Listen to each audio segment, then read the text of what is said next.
This past weekend, I got to take a trip down to Atlanta and go to Six Flags Over Georgia and make my first ever visit to Fun Spot Atlanta. I was lucky enough to be able to make Air Force One my 150th coaster credit while I was there as well. During my trip, I got to ride a total of 12 different roller coasters, and it's time to rank them up. A lot of these coasters vastly exceeded or fell below my expectations based on my previous rides, so I'll talk about whether each one was a winner or loser. And a quick note, the Fun Spot coasters will be excluded from that since it was my first time riding them. Getting right into it, we'll start out with number 12, which is going to be Hurricane at Fun Spot Atlanta. This is the first E&F Miler coaster I've ridden, and it did not leave a good impression. First off, it just looked unsafe when I walked up to it and just looked like it could collapse at any moment. And when I got on the ride, it started out pretty smooth with the first drop and the first turnaround. But once we get to that middle part of the ride, that was where I experienced two of the absolute worst transitions I've ever seen. Like, I swear it was trying to toss you out of the train, and I'm surprised that like small children don't get tossed from the train while riding this. I even felt the seat cushion in the back of the car that I was sitting in lift up a bit at one point, and it was just so jerky, and it was one of the worst coasters I've ever ridden, which is why it actually lands at the second to last spot on my overall list, just above T3. And I don't think there could be much worse than that, to be honest. But taking a bit of a step up from that, we have number 11, which is going to be the Dahlonega Mine Train. I only rode this once, and it was for good reason. It just wasn't very good, and it was easily one of the jankiest mine trains I've ridden. I remembered it being okay last time I rode it, which is why this is going to be a loser for me this trip. It was already pretty low on my list, so it didn't fall much, but it dropped to the back of the pack with mine trains. Mine trains in general at other parks have usually been like fairly enjoyable rides that are never going to be thrilling and never going to be at the top of the list, but they're a good addition to the park. And this one's just not. It either needs a serious retracking or it just needs to go. It was terrible. I don't know how many people ride that one either. But that being said, it still wasn't nearly as bad as Hurricane, so it's going to come in here. And taking a pretty sizable step up from that, we're going to go to number 10, which is Blue Hawk. I know some people like this ride and would rank it higher, but I'm personally just not a fan.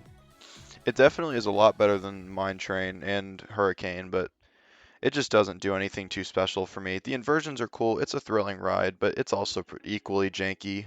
It's an old Vekoma looper. I mean, it's just okay. I don't hate it or anything. And I wouldn't consider it a winner or a loser because it pretty much met the expectations I had for it. It didn't exceed or go below my expectations at all. I think it dropped a little bit in my rankings, just due to like updated knowledge of it and whatnot. But it's an okay ride though. Nothing bad about it. The butterfly element's really cool. I'd give it about it's 5 out of 10. And there isn't a very big gap between Blue Hawk and number 9 on this list, which is going to be Mindbender, or it's actually Riddler Mindbender now, I think. This is the first time I've ridden it since the remodel. Um, I know some people say that shortening the trains made the ride worse somehow. I think it makes it so the loops aren't as forceful, but I can't really remember what the ride was like before the rework, so I don't really have much knowledge to base it off of.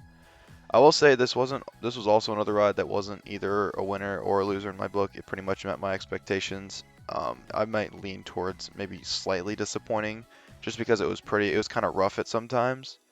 Those turnarounds were kind of brutal at times, but I will say the vertical loops and some of those helixes that the ride had were very forceful and they were very good moments.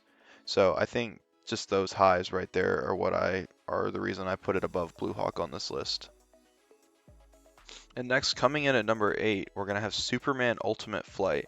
Now, I will say this ride is probably the biggest loser of the trip. Before going on the trip, I had this in my top 50. I think it was around like 46 or so. Because I like the flying coaster model. I think it's a cool model. I like Manta at SeaWorld, and I like this one. And I'm going to be riding Tatsu as well soon, so hopefully that one will be good. But after I used to love this ride. It's super smooth. I just noticed this time around that aside from the pretzel loop and the little roll it does at the end, it just feels like it meanders around a bit. It doesn't do much. Um, I put it above Mindbender and Blue Hawk mostly just because it's super smooth. There's no moments that are like jarring to me. But yeah, I think it just kind of lacks a little bit of substance and it just kind of bored me at times, to be honest. But that pretzel loop is still one of my favorite elements on a roller coaster, so that elevated to this spot. And as far as overall rankings, this fell very far. It fell way out of my top 50. I don't even, it's really low now. I can't remember where it is, but yeah, this was easily the biggest loser of the trip. And now coming in at number 7, this is where the rides start to get what I would say were actually like fun rides, where I actually like very much enjoyed my time on them. Right here, we're gonna have Great American Scream Machine. Now, this was the first time I have ridden this in so long. Um, I remember it was very bad the last time I rode it. It was extremely rough, but it did get a retracking since then, and I think the retracking helped tremendously. Now, it was still a bit rough at times. I think the first half of the ride, especially that first drop, was a bit rough, but I still think, and the airtime wasn't all that strong, but it was still a very fun ride. The finale was great. Um, it's a solid wooden coaster to fill out the park's lineup, especially since they don't have Georgia Cyclone anymore. It's the only wooden coaster they have now, and I think it fills that role pretty well. So overall, it was enjoyable. I only rode it once this trip, as I just really didn't have time to get back to it with everything I did over the weekend, but definitely solidly lands at the number 8 spot here. And now coming in at number 6, we're going to have Daredevil Dive. Now, this was a coaster I originally used to have top 3 in the park, but it just it didn't really impress me this time around. It was a bit of a loser. It fell a little bit. I still think that first drop is really fun, and the little I don't know what the definition of it is, but the roll at the end of the ride is very nice. I love the hang time. Hang time is one of my favorite elements on a ride. So it was good. The inversions didn't really do a whole lot. It wasn't even really that forceful. I just thought it was pretty fun. I wouldn't say it was like a whole lot better than Great American Scream Machine, but I do like Eurofighters okay, and that first drop, beyond vertical drop, is just really fun. We got to sit in the front row. Only rode it once because the line gets super long for it, and I think that's the worst part about it is the line making it hard to ride and the low capacity. But overall, it's a solid ride. I'd say it's just firmly middle of the pack in my on my overall list right now. It's nothing special, but it's definitely a fun ride to do when I can get on it. And coming in at number 5, we're gonna have Georgia Scorcher. Now, I don't really like the stand-up position a whole lot, but I think this ride is pretty good. I like the pre-drop on it. I rode in the back both times I rode it, so the pre-drop gives some good airtime, even with those restraints and the standing up position and all that.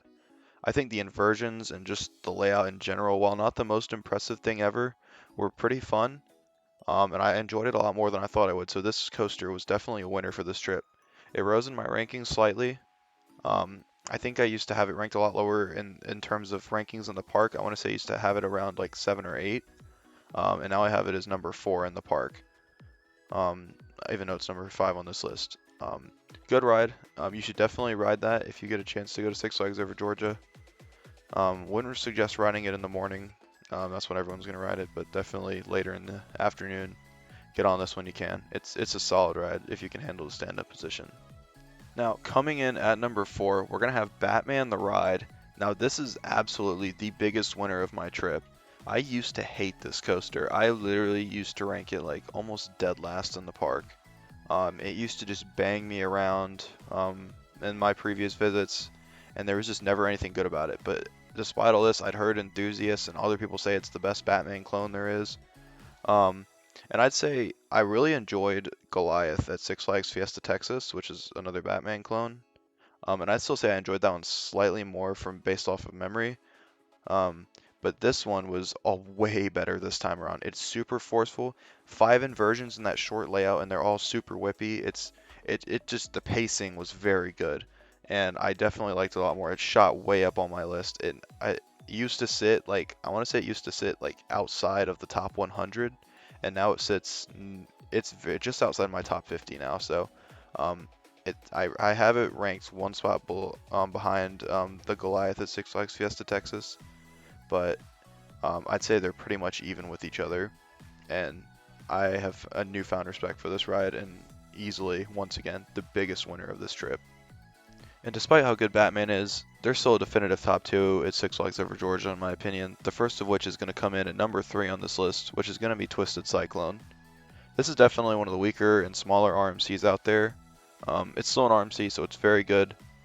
And I think this is a bit of a loser for my trip. Now, it wasn't any worse than last time I rode it, but I kind of just got to thinking after I wrote it, and when I was looking at my list, I was just like, there were a few coasters I had it over that I just didn't think it should be over.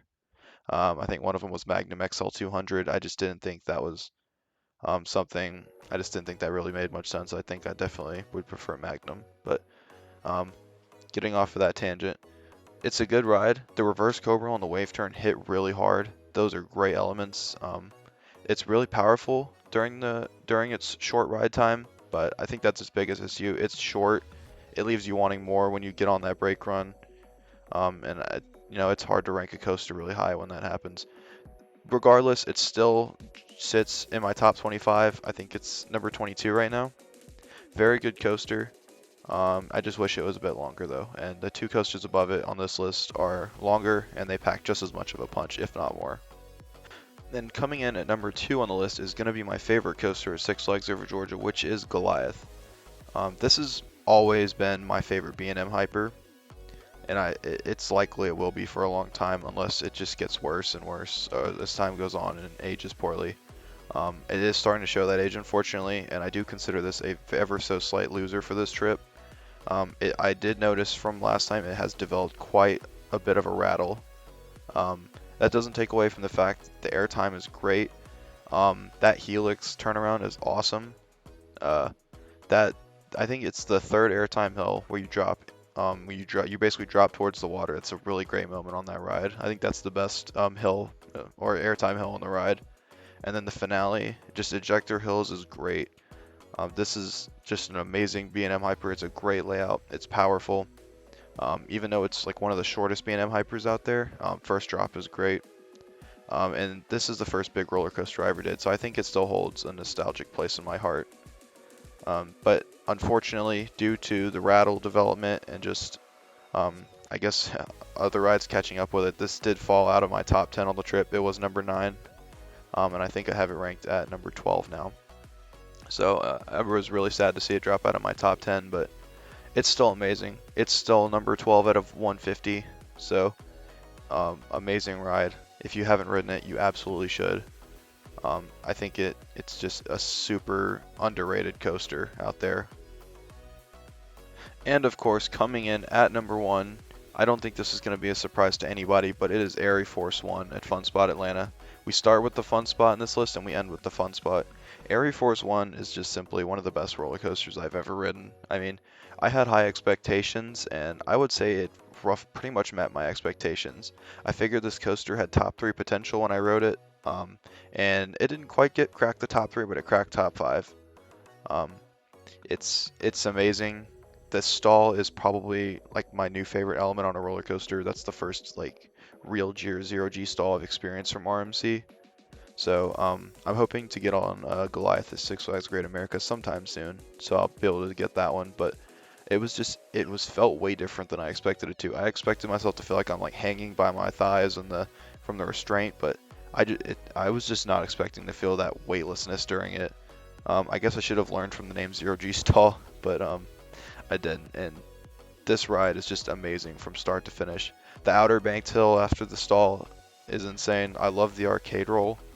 The only part of this ride I wasn't quite a fan of was the quad down, and I'd say, like I've heard other people say, it's a bit too powerful to where it's like maybe not enjoyable at times. And I think the unique thing about this ride is that unlike most RMCs, the best spot is actually in the front row in my opinion. Most RMCs I'd want to sit in the back. Twisted Cyclone I want to sit in the back for sure, but this one I actually really enjoyed it in the front row a lot more. This is just an absolute 10 out of 10 ride. I did actually put it above, this in my overall list now sits just above Steel Vengeance and Velocicoaster. And I put it above Steel Vengeance because while I do think Steel Vengeance might be the more complete ride, Air Force One just has those unique elements like that stall. And I know it's not necessarily a unique element, but I think the arcade roll is like just really cool based on its placement and where it is in the ride and how it works. I think those elements just pop and are so unique, and especially once again with the stall, that it just made it more memorable for me, and I definitely would take it over Steel Vengeance at this point.